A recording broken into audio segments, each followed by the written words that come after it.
Hey, Pennsylvania, it's Wine O'Clock on Wine Time, PA. Join Rob, Holly, and Steve as they explore their home state of Pennsylvania and all the wonderful wineries it has to offer. Each month, they take a journey tasting the wines of PA. If you're able, pour a glass of your favorite wine and join us now for Wine Time.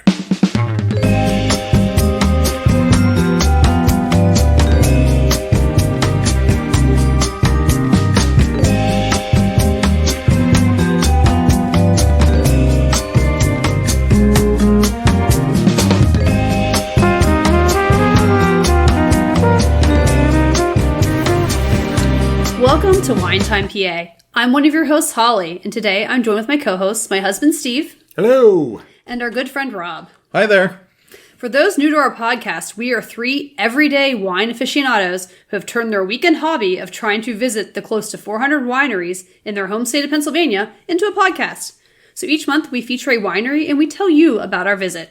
First, I want to say it's October when this episode drops, and October is one of my favorite months of the entire year.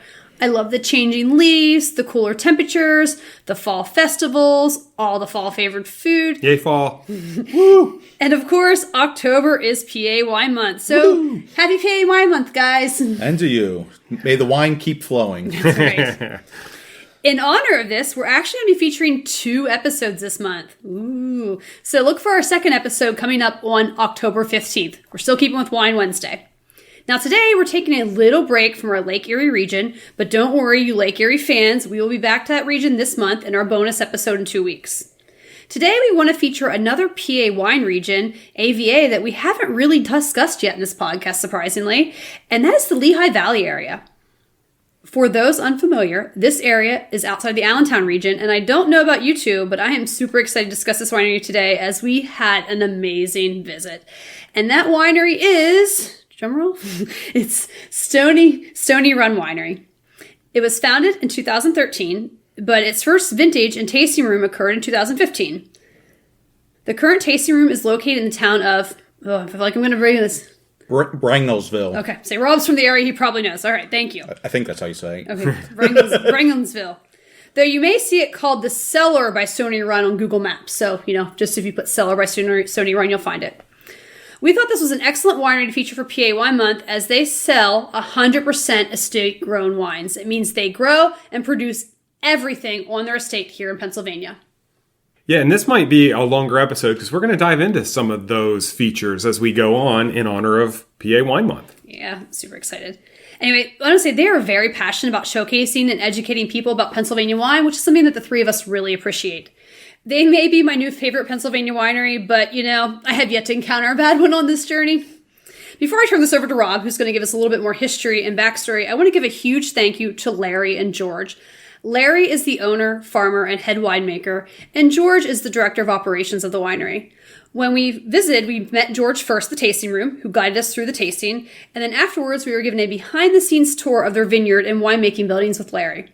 All I can say is these are 2 amazing people who clearly not only love what they do, they have a deep appreciation for their craft, and saying thank you again doesn't honestly show enough gratitude. But anyways, I've rambled long enough. Rob, tell us a little bit more about their backstory of this winery. All right, I'm going to start with how a bottle of wine gets started, and that is in their vineyard. As Holly said, we were given a behind-the-scenes tour of their winemaking buildings and vineyards. Note, the vineyard is not open to the public and in a different location from the tasting room. It's actually about a 20-minute drive away from town, in the town of Stony Run, which is where we're assuming the name came from. The owner, Larry, told us he's always been into agriculture and farming. He bought the farm that is on the vineyard lands, and at the time, there were 15 acres of grapes included on the property. Though he started with corn, he said he thought, how hard can it be to grow grapes? We all had a good chuckle at that comment. Infinitely deep, I think. Yes, right. So that 15 acres eventually became 45 planted acres of grapevines, and they have more room to expand if they want to as they have over 325 acres. Side note about the farm where the grapes grow, it was once owned in 1758 by Thomas Penn, the son of Pennsylvania founder William Penn. It was originally named Vineyard Manor, and Thomas's plan was to grow wine grapes and make wine. It took 250 years to understand the soil and growing season in that region, but they eventually got there with the land. They are on the western edge of the Lehigh Valley AVA with an elevation ranging from about 700 to 800 feet. The climate, soil, and terroir of this region is similar to the famous wine regions of Bordeaux and Burgundy in France. Larry had said that due to climate change, their region is more in line with what Bordeaux used to be, as the climate change in France is affecting that region. Stony Run grow all their major Bordeaux grapes, and thanks to climate change, they are able to grow things like Sauvignon Blanc, Pinot Noir, Muscat, Malbec, Petit Verdot, and Pinot Grigio. They are also considering reevaluating how climate is affecting their region, exploring growing varietals that will do well in the Lehigh Valley AVA. Yeah, and I love that. I love that they're always adapting and adjusting their product as they need to keep up with how climate change is affecting their region and their terroir. I think it's wonderful they put such care into that. Yeah, they have a unique trellis system where all the grapes grow upwards. We got to see some up-close personal looks at that as they took us into the vineyards as well. And Larry puts great care and pride in maintaining those grapes as well, and it shows. You can check out our social media for some pictures of our visit there. He puts a lot of effort into the leaf management, and the trimming is done by hand. He also showed us how they take great care in pruning away grape clusters that are not going to be viable at the time of harvest to allow the best grapes to grow. They do use a machine to gather the grapes at harvest time, but they put so much care ahead of time into making sure they're gathering the best grapes they have to offer so that the machines are really just another tool in their arsenal. Yeah, and I really kind of love that they trim away those ones that aren't going to be as good, because that would add to weight and volume that they could otherwise sell, but it might decrease the quality. So they would rather have the quality. And he specifically mentioned that as well. I think he called them the Christmas clusters that he trims away, but it's to help maintain that the grapes on there are even better. Yeah, they do care about quality over quantity, and that is just super great to hear. Yeah, I always appreciate it. We did get to see the machine that collects the grapes, and that's pretty cool and quite large. As you can imagine, it's got to go over the grapevines, and they go right down the middle of the machine. But it was pretty neat to see it up close. We also got to check out the buildings where they make the wine and let it ferment and store and all that. And Larry designed those buildings. You can tell that he put a lot of thought into the winemaking process for how to design that space so that it worked efficiently. There were details like the placement of the doors, a slightly sloping floor, even how the tubes are then cleaned and in the manner in which they're hung for drying. He said it's a system that he designed, and when other winemakers come to visit, they take pictures so that they can duplicate that as well. And it's all about cleanliness and preventing cross-contamination and things like that. And so, yeah, another bid to quality. We're not surprised to see all this, because he takes equally great care of the grapes in his vineyard. And so I really expect nothing less in the production facilities. He did mention that they are not 100% organic, but it's due to some of the pests that they have to deal with. I think the lanternflies are some of the ones that, I'm sure there's others, but I know I killed a few lanternflies myself while we were out there, so he's very passionate about educating people in proper wine growing and producing techniques too. So he knows a lot about that southern region of Pennsylvania and how it's becoming more world class thanks to the education that they've gotten in the way the soil and the terroir and the way the climate is affecting Pennsylvania, and it's pushing the state into protect some of these local growers too, which I think is really nice. Yeah, he says, you can tell he's very passionate about helping to protect the growers, especially in Pennsylvania wine industry, and I think he's a really good advocate for that. Yeah, we really could have just listened to him all day if we didn't have to drive home. So yeah, thank you so much for such great information in the tour of your property. Yeah, and as we kind of wrap up the tour section, I did want to take a minute and mention the view from the top of the vineyards. We have a picture on social media that we've already shared, but there will be more. That view was, oh my God, stunning. It was gorgeous that day. Especially we could see the rain off in the distance. Yeah, there was a little rain shower coming. So cool. The meteorologist in me was peeking out there. I'm like, oh, look, here comes the rain. You could see the rain shadow. And yeah, it's pretty cool. The view is just stunning. And Larry had mentioned that one day he hopes to maybe have a tasting room where that view is, but we'll see. If that ever happens. But I kind of hope it does. Yeah, but the tasting room they have now, though, is still really nice. Oh, yeah, no, it's beautiful. It's gorgeous. Yeah. So Steve, why don't you tell us a little bit more about that? Yeah, no problem. You actually pull up into this driveway, and you're just surrounded by beautiful Pennsylvania farmland. And we visited in August, so everything was just nice and lush and green. You approach the building from the backside, and you work your way around to the front where the parking is located. The building is just this like beautiful structure of wood and stone and glass. The property actually used to be a private residence that the township ended up buying, and then they bought from the township after a few years and used for the tasting room. So they could be more closer to the commercial traffic of the area. It's 2 floors, and you enter on that second floor. And there's a host stand right when you enter, and someone greeted us and took us into the main tasting room. It's just this big, beautiful open room, wrapped in windows that just showcase the view of all the land that it overlooks. There's lots of tables and chairs and a big fireplace. They told us that when it was a house, there was a large double spiral staircase. So that could have been kind of cool. Yeah, really cool to see. There's also this outdoor covered balcony that just wraps around the whole tasting room. And it's basically like 1 table deep, and there's just tables all the way around. So on nice days, it's a great place to sit. There's also this lovely stone patio down on the ground just below that balcony with some chairs and tables that you can use on nicer days. Overall, it was just quite a property. Yeah, I really liked the tasting room. I thought it was really well done. It had great views, maybe not the same views at the top of the winery, but it was still an amazing view of the valley area.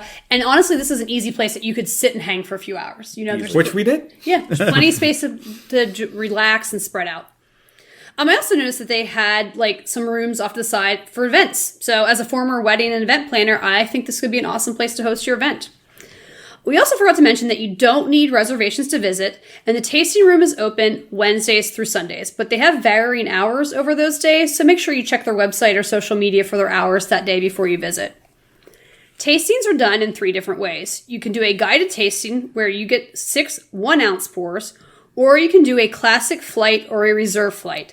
Those flights are custom and you get 2-ounce pours. And we did all 3. Yeah. Now, when we visited, they roughly had 32 wines to try, and they were broken down as follows. Dry whites, 10 of them. There were 9 dry reds. There was 1 off-dry red, 1 rosé, 3 semi-sweet whites, 5 sweet whites, and 1 sweet red, 1 sparkling, and they had 1 then listed as unique, and it was a sweet tea wine. And yeah, I have to say, that tasted a lot like sweet tea and not at all like wine. So that could be very dangerous. Yeah, my sister joined us with this visit. Shout out Heather.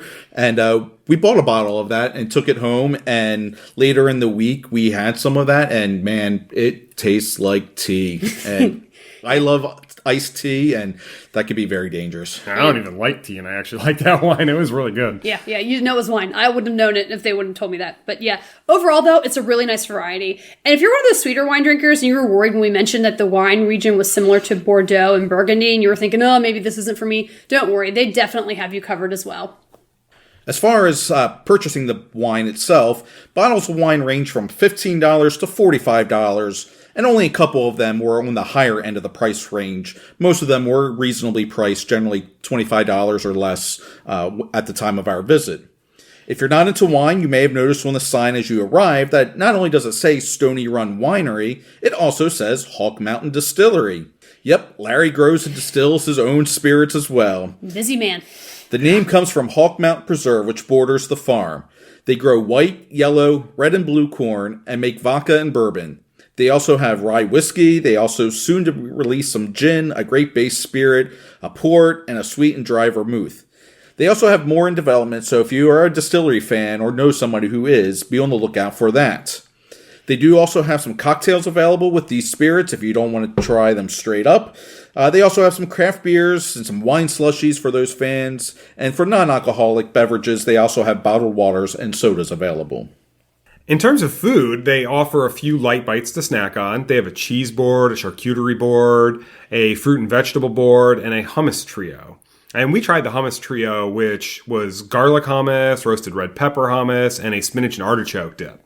And it came with pita chips, crackers, and some veggies. And it was just really nice to snack on with the wine.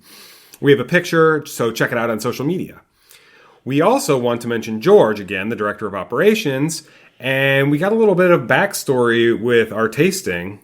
And you can just tell by talking with him that he just has a ton of wine knowledge. He's a sommelier.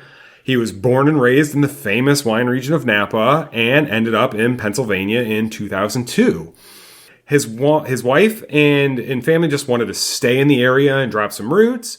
And then he eventually met Larry on a whim and came in for an interview that ended up lasting 12 hours. So, yeah, they must have gotten along that day. He was just really nice and easy to talk to. He really knows his wines. So if you happen to see him in the tasting room and he's not busy, say hi and have a chat with him, and you're not going to regret it. Yeah, completely agree. George is just like a wealth of information. Super knowledgeable. Yeah. I would say if you have a chance to talk to him, please do. Okay, time to talk about the fun part, the wines we tried. As a reminder for this part, we'll start by giving 2 group picks. These were wines that all 3 of us, with our varying palates, really enjoyed and think are good crowd pleaser options. Then we will each give 2 of our personal favorites. These recommendations are on our own opinions and preferences. We do not receive any sort of compensation for our choices. Although, in all transparency, we did receive our tastings for free that day. Yes. I was going to mention that. No worries. When it comes to wine, drink what you love. But as Steve said, in full transparency, they did comp us our tastings that day, and we do want to thank them for that. But don't worry, we did buy bottles of wine to take home with them. I think you bought more, actually. Yeah. It was like an incentive to buy more wine, which I don't think we really needed it. No. But anyway, Steve, why don't you kick us off, I would say, with our first group pick? All right. Group pick number 1 is the Albarino. Woo! Yum. So, in all fairness, it's not exactly a wine that I typically gravitate towards, but this one's just magnificent. It was perfect acidity. It had tons of lemon, which I just absolutely loved. And the finish just sort of melts away. I'll leave it to Rob, who knows more about Albarino, but yeah, I thoroughly love this wine. Listeners, by now you should know that I love Albarino wines. This one might have been the best Albarino I've ever had. And I've had many really good ones. In fact, I know a bottle of this came home with me, period. Oh, yeah, it came home with us too. Yeah. So no surprise that this was a good group pick. This is one of those more, like you said, Steve, it had more of that lemon flavor to it, which made it stand out, I think, from some of the other Albarinos I've had, and that was in a good way. It wasn't overwhelming, but it was certainly there. It was perfect. But the citrusy was there, some pineapples, nice acidic finish. Even had some like creamy notes, and I mean, this was. And if this wasn't going to be a group pick, this was a no-brainer Rob pick for sure in this episode. So you pick Albarinos all the time. I wanted to pick this one. I might have fought you too. This listeners, is an excellent wine. Like, I can't stress. I think even your sister, who doesn't even really like dries, was like, yeah, she liked it. This was tasty. This is excellent. So I can't add much more to that, but I do want to note that when we were on the tour, Larry had mentioned that at one time he had one of the top Albarino consultants come to the vineyard, like one of the top in the world. He visited his vineyard and told him that it was the best Albarino grape that he had seen outside of Spain and Portugal. And for those of you who don't know, Albarino is very popular in Spain and Portugal. That's usually where the best in the world come from. Yeah, that's the origin of it, and that like northwest corner of Spain, kind of down into Portugal's where it originated from. All right, well, I guess I'll go to our second group pick then. We're going to switch gears and go with their flagship reserve. Now, this is their Bordeaux-style dry red, which features their 5 Bordeaux wines. And if you're paying attention, let's see if you can name all 5 of those Bordeaux wines. I know I had to look them up. Yeah, I need a cheat sheet. But it's the Cabernet Sauvignon, Cabernet Franc, Merlot, Malbec, and Petit Verdot. Woohoo for Malbec. Woohoo for Petit Verdot. Go Merlot. I don't know. I felt like I had to chime in there. Yeah, I think everybody already knew that from you. But I noted that this was a more complex red blend that, considering it had all 5 of these in there. A lot of times blends are 2 or even 3, but this was all 5. So you got notes of blueberry, coffee. I even got some chocolate, cherries, plums. But yet it was still silky smooth, maybe even just a hint of like acidity at the finish. But man, it was just a great Bordeaux blend and a dry red blend that I think anyone can enjoy. Yeah, I got some of those plums and the blueberries and the cherries like you mentioned, but fortunately I did not get the coffee. It was just a hint. Yeah, I'm not a big coffee fan, so subtle. I was okay with not getting that part. Got a bit of tartness in the finish, which I always love. It was very complex, like Rob said, but I found it impeccably balanced. And to be honest, complex and balanced is like the hallmark of a good quality wine. Yeah, it was very complex and balanced and delicious. I actually got the coffee. I also got notes of cherry and dark chocolate. And it was done in this very wonderful way, the way it blended together. And it impressed me as well. It was just a really nice wine. Okay, so I think we're moving on to the individual picks. And I will kick us off with my first pick. And it's the Pinot Grigio. Ooh, surprise. I know. Like, I was going to say, I was normally not going to pick this for me because they had so much wine here that I just absolutely loved. And I was like, I don't need to pick a Pinot Grigio. People know that I love a Pinot Grigio. And in fact, we almost didn't try this one. Like, it was not on our flight because I thought, you know what, whatever. But I went to the counter and I said, can I just get a small sample? Because I do love Pinot Grigio. I just want to do a quick taste. I did a quick taste. I fell in love with it. It had lots of citrus, especially lemon. I love a good lemon flavor, and this one had it and didn't feel like artificial either. Sometimes, flavors in wine can feel a little artificial. It was crisp. It was bright. Great acidity, really refreshing. Larry had also commented that when he sells this grape to other winemakers have won awards with his Pinot Grigio grape. So I think that's a quality in the from the start there. And I think it was just perfect for the summer day when we were there. And I think I both made you take a sip because I loved it so much. I mean, I'm not a big Pinot Grigio fan. I'll try them, but I could easily drink this one. That was really good Pinot Grigio. Yep. Yeah, I thought the same thing. I thought I had perfect amount of acidity. Holly might have wanted a little bit more, but for me, it was just right on. A bottle that came home with me too. Yeah. With the Averino. Those were like the first two I grabbed. I was like, I want the Averino and the Pinot Grigio. Yeah, I'm not really surprised. That was It's good. the lemon flavor again. Two lemon flavors. I'll help you drink it. I do like lemon flavored stuff. Yeah, me too. All right, Steve, what's your first pick? So I'm going to go with the Petit Verdot. That's a good pick.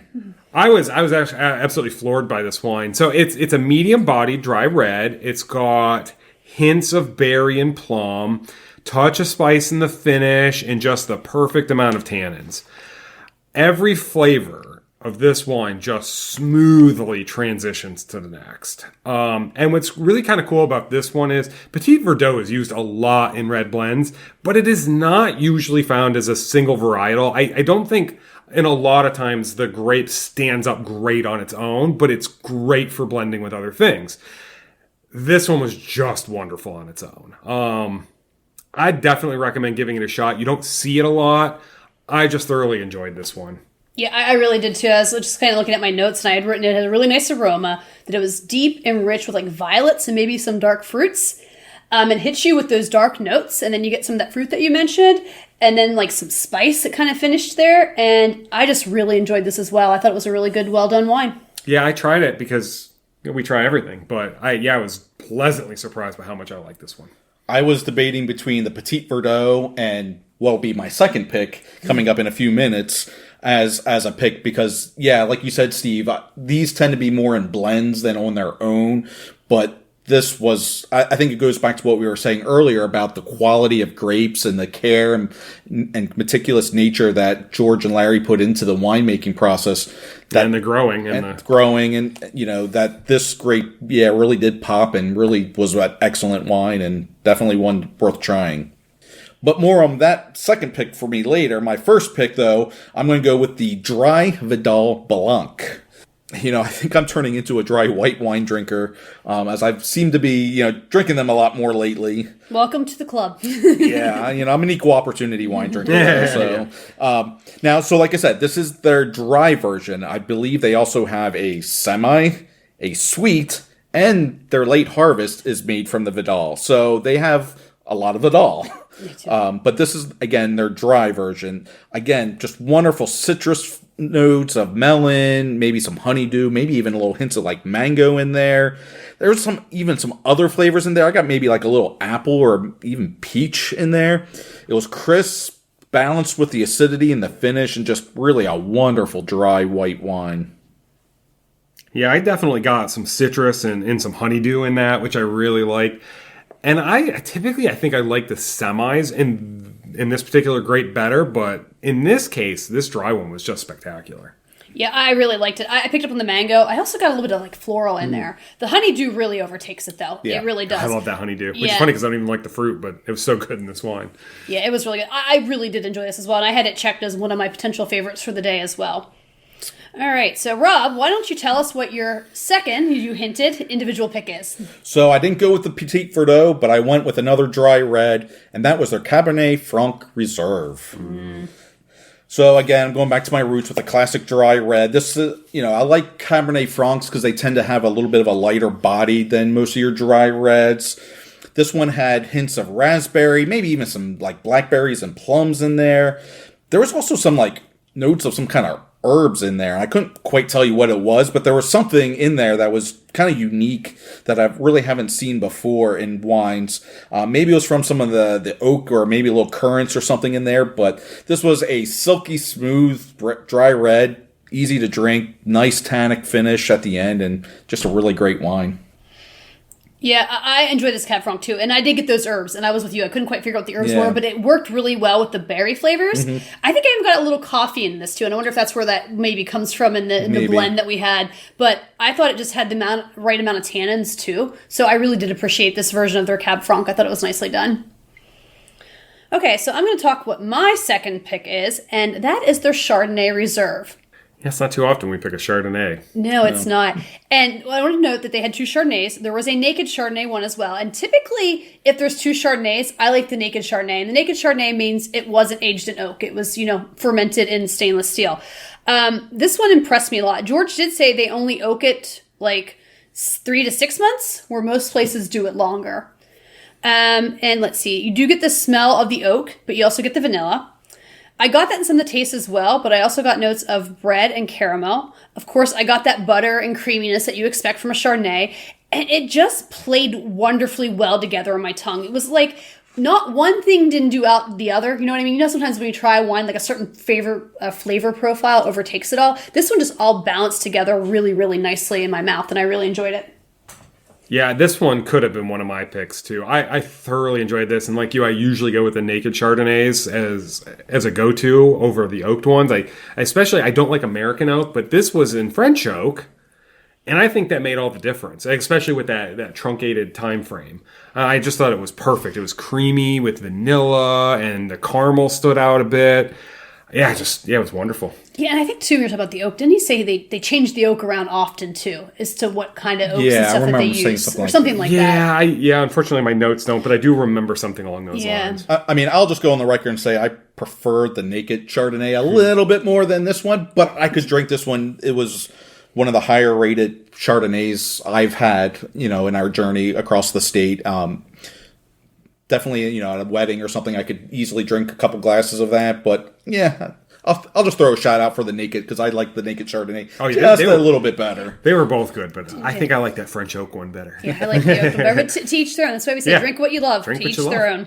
All right, Steve. So why didn't you round us up? What was your second pick? So this was tricky because I could have picked that Chardonnay, but I kind of went with something a little unique, and it's the honeysuckle. Yeah. So now this is not a common ingredient in wine. Often when you see honeysuckle listed in some of the flavor or the aroma, that's coming from the grape itself or bits of the terroir and not the honeysuckle flower itself, which is imbued in this case. So had this nice citrusy aroma. That honeysuckle comes out just so well in the wine, but it's not overwhelming. There's hints of other fruits like peach and nectarine that just kind of round out that flavor.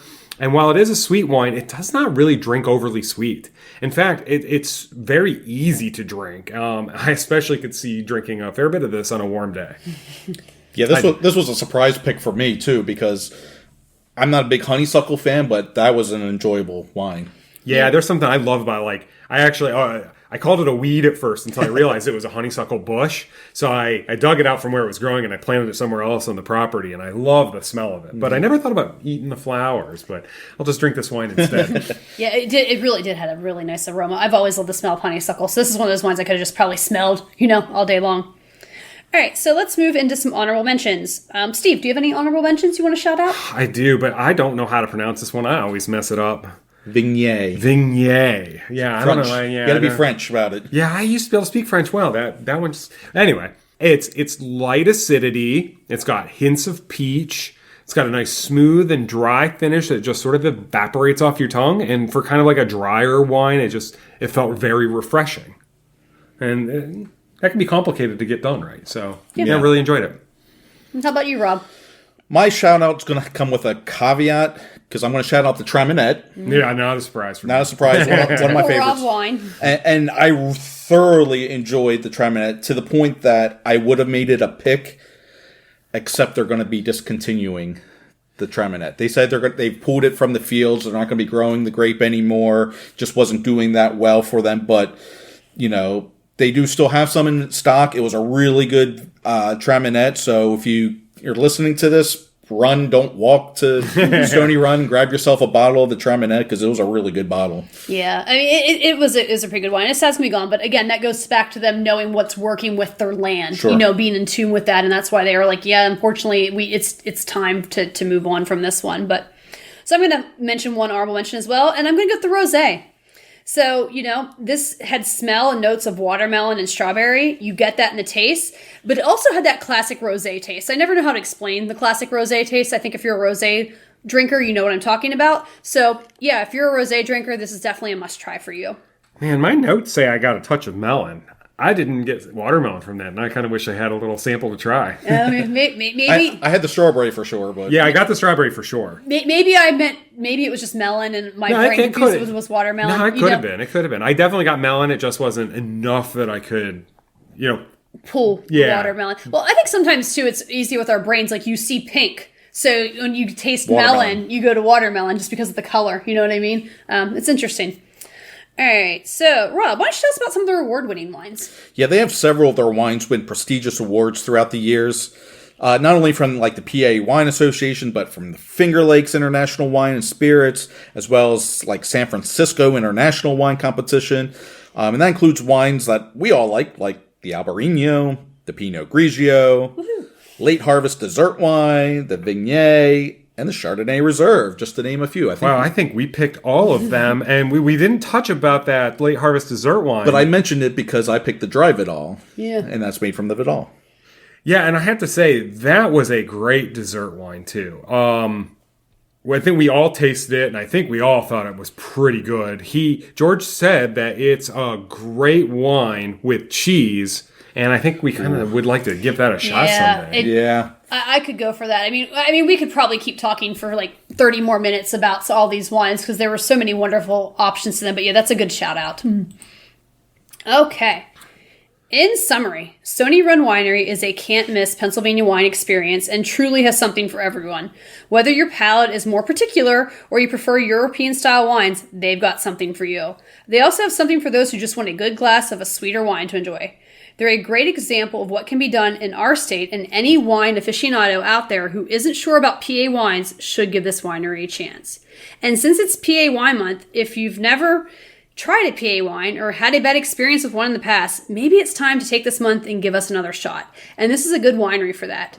It's wineries like this that help enhance and build our state's reputation. For more information, please visit their website, stonyrunwinery.com. You can also find them on social media, and while you're out there, be sure to find us as well on Instagram and Facebook under Winetime PA. We want to give one final thanks to Larry and George and the entire staff for an incredible visit. And don't forget to tune back in 2 weeks as we drop a bonus episode and we'll be returning to the Lake Erie wine region. Until then, cheers! Thanks for listening to Wine Time PA with your host Rob, Holly, and Steve. We hope you enjoyed our take on Pennsylvania wineries and all that they have to offer. Please be sure to like and subscribe to this podcast. Also, be sure to follow them on social media for updates and news. Remember, when it comes to wine, drink what you love.